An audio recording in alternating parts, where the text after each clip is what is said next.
Assalamu alaikum everyone. I'm your teacher Miss SITWAT. I hope you all are fine. Let's start. As you know, we are learning shapes nowadays. Yes, shapes. In the last lesson we did which shape we learned? We learned triangle. What was the spelling of triangle? Triangle.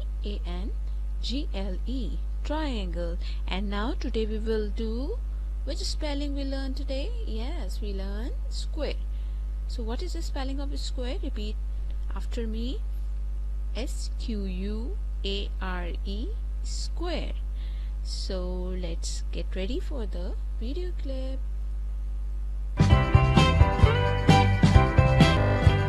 you know what I am? Say my name if you can. I have four sides, they're all the same. If you know my name, you're good at this game. What am I? You're a square. It is a square, and you know a square has four corners and four sides. Now you know what you will do next.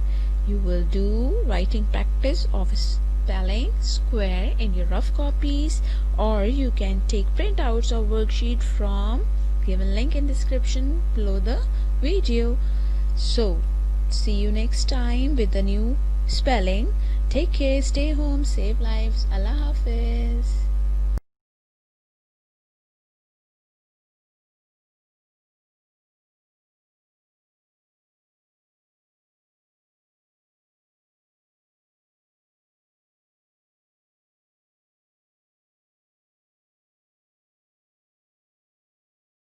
It is a square. You know, a square has only four corners and four sides, so it's equal from four sides.